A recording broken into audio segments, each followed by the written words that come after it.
Hi, it's Rich. Denise and I just got back from Pennsylvania. We rode the D&L trail and we're getting ready to winterize the van. So I want to take you through a quick tour.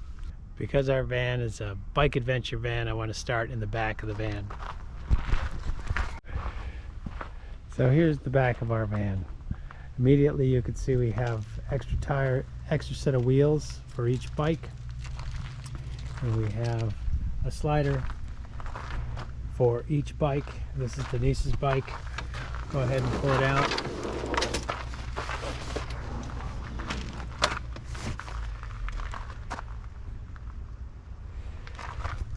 In the center section we have room for 2 bike bags, and the second drawer or second shelf is for our screen intent as well as our leveling blocks, and here we have room for 4 or 5 sets of shoes. And that goes way back into the width of the bed basically. There's my bike, and we have storage up here, a toolbox, and an extra burner for frying outside of the van when we want to do steak or chicken or something in a fry pan that's going to make a mess.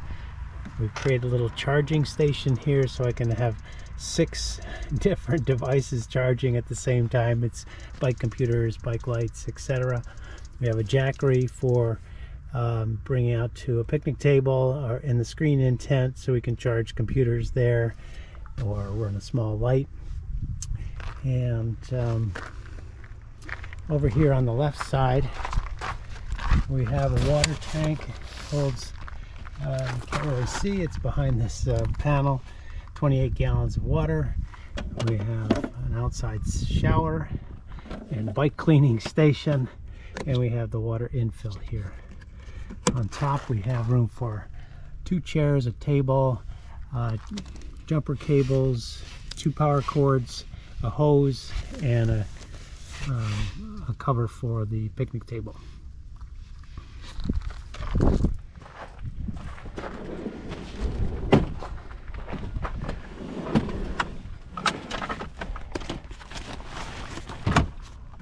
The other feature I can show here is our bed is fixed, and so basically support the bed on 2 oak rails that run most of the length of the van, and that has worked out really well. And the bed was situated such that we could just clear the bikes under the bed. That's worked out perfectly.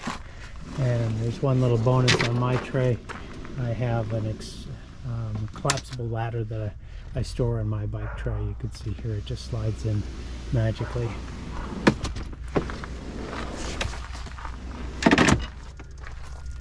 And I have my bike toolbox here, or tool bag.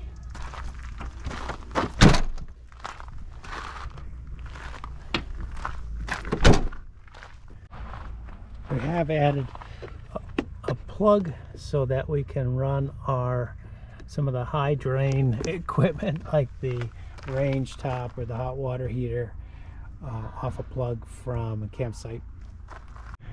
Now from the back of the van we can see we have a Wii Boost, and that help get cell phone coverage when we only have, say, 1 bar, and we can boost it to a couple of bars. And I'm showing the top of the van right now. We have 3 solar collectors running down one side, and that gives us enough room to have a Canoe on the other side of the roof, and then perfectly placed so that we can avoid hitting the Canoe. We have 2 Max Air fans, and those open and close fine with the Canoe in place. So now we're here ready to take a look at the interior of the van. Now, in addition to being an awesome adventure vehicle for biking, we also want to be able to have awesome meals and be able to load up with 6 or 8 days worth of meals. and so there was a significant focus on food storage and the refrigerator and sink, etc. So let me go ahead and take you through that. On the left here we have our kitchen unit. We do have an induction cooktop, and while we're getting ready for the meal, we can lift up our extension table here, and here's our sink. It's a relatively small sink, but it's deep, and so it has worked out. I think there is a trend to larger size sinks, but we didn't want to compromise available space for storage and all of our cooking equipment. Down below the sink, I did go with a 5-gallon container for gray water from the sink. You'll see that the shower has its own gray water tank, which is 10 gallons, and I've snuggled in a hot water heater behind the gray water tank. So here we have a switch that prevents us from trying to run the hot water heater and the induction cooktop at the same time. They both use 1500 watts, and so we wouldn't want to be running those at the same time. Our capacity for the 120 is around 3000 watts, but we don't want to run at full capacity.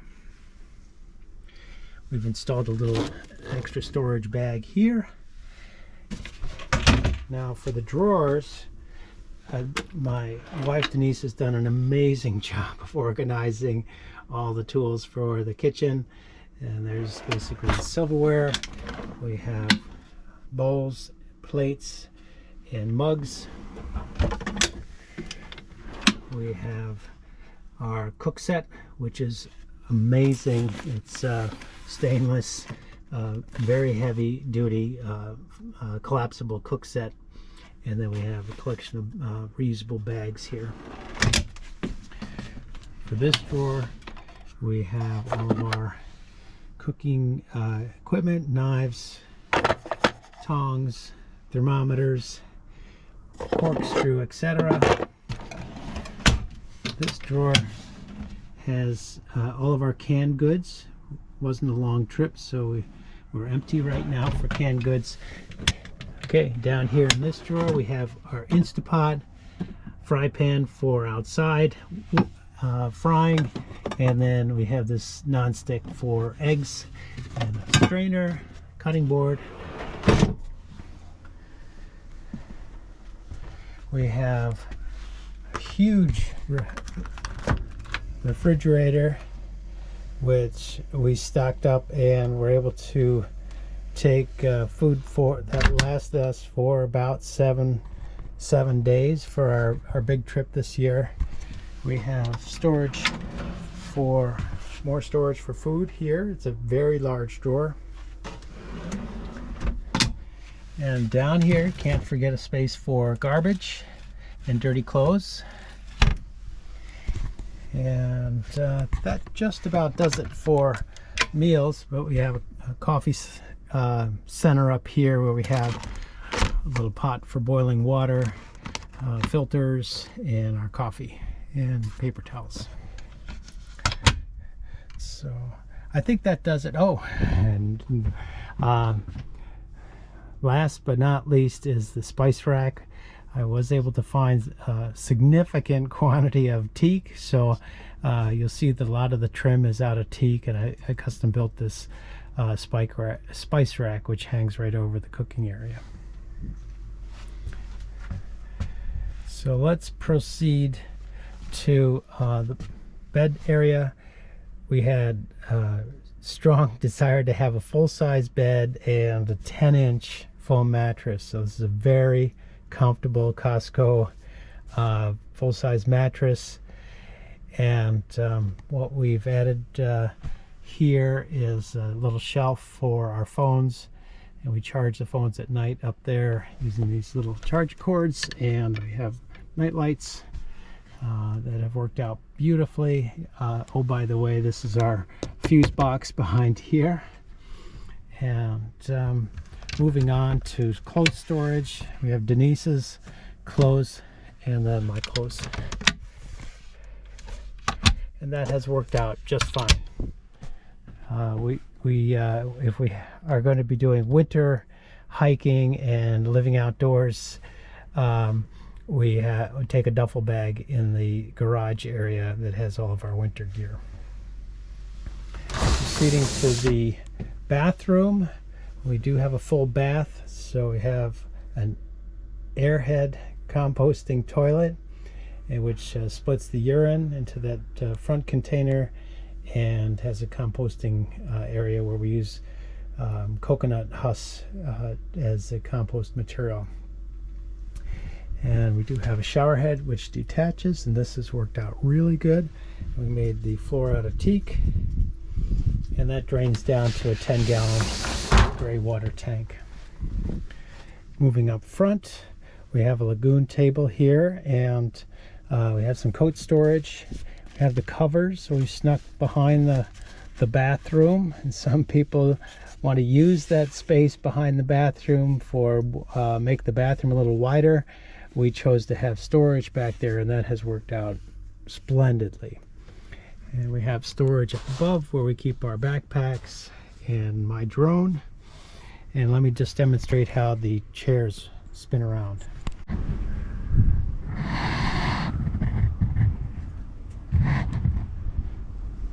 Okay, once we've pulled in to stop for the night, we just go ahead and spin our seats. And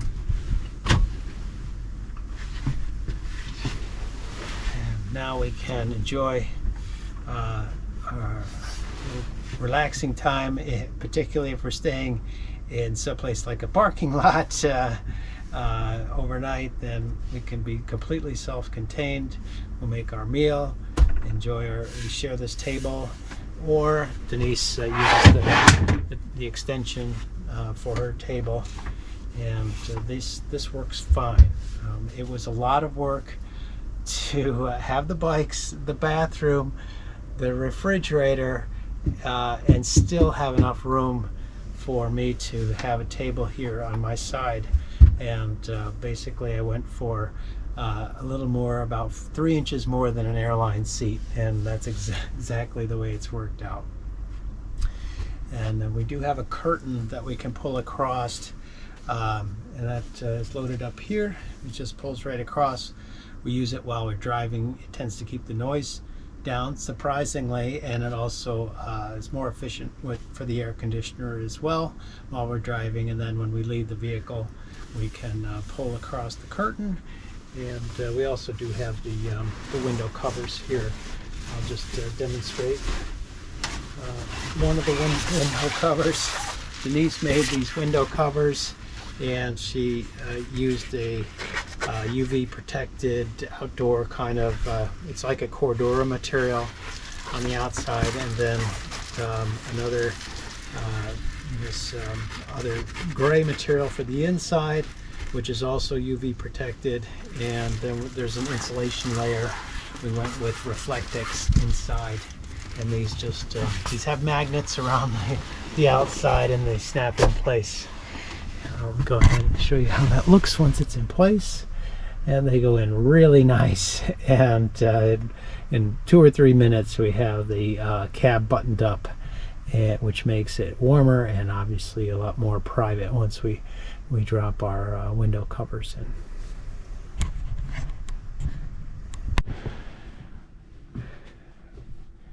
When it's time to do our showers, we have our bath kits basically in 2 different drawers. And then we have his and her slipper storage down here. I keep mine underneath the stool.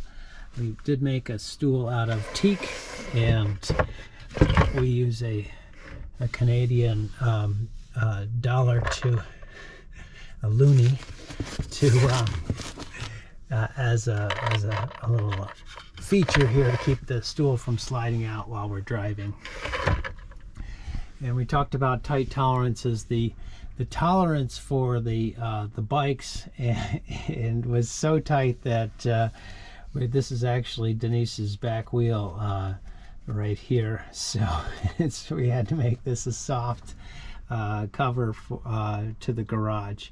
It will also help if we need to, if we get down to some very low temperatures, we can have a heater in this area. We can pull that curtain down and it'll prevent the water container from getting frozen. I did not mention that we have windows in the back. We generally keep these covers on always, but we do have the ability to get a little more ventilation through these bunk windows in the back. We've been very happy with the Max Air fans. You can see here we have Max Air fan controller, and we can use that to go ahead and activate the fan.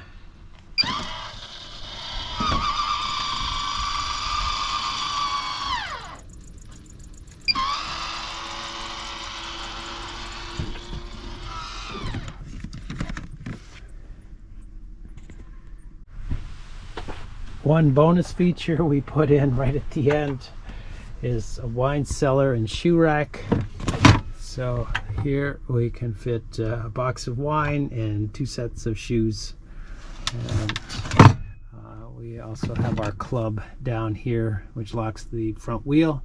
And then we have in the back, you could just see that there's a stepping stool that we drop onto the ground once we land in our campsite. One storage area I did not mention is just over the cab here, and that's where we keep our keys, our sunglasses, our percussion massager, which is essential, and also Kleenex and sunscreen. I really didn't want to have a lot of controls visible, but I will just feature here. We have an outlet that we can plug, where we can plug the Instapot, as well as the inverter switch, and we have the button for the water pump here. I really can't show you our batteries, but they're located behind these drawers. So we have 2 Battleborn 270 amp hour batteries. They're 80-pound, 2 80-pound batteries. We started with 1, and we found that after 3 days of camping, that without driving and without a lot of sun, we ran out of juice. So we doubled our battery capacity. Now we have 2 270 amp hour batteries, and we have a 3,000 watt inverter, and we're using a Renogy charge controller and inverter. Speaking of charging, we created a charge station up here, which it does have the charge status, so we can monitor the percent remaining on our batteries. And then we have a 120 volt charge station back there, so we can plug in here. We have I think 6 or 8 capacity for 6 or 8 charge cords, so we could charge computers, and we can charge iPads and drones, and charge to our heart's content in this little space up above the refrigerator. And we have our little switch for the Wii Boost right here. People have asked us, what would you change following our build, which took about 18 months. And the good news is that we really would change very little.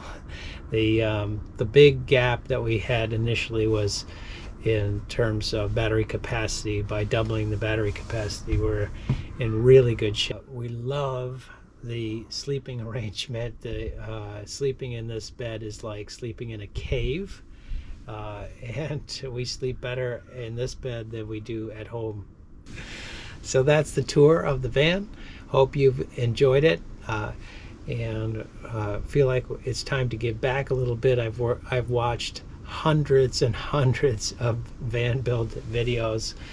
This van was modeled after the Humble Road van number 2.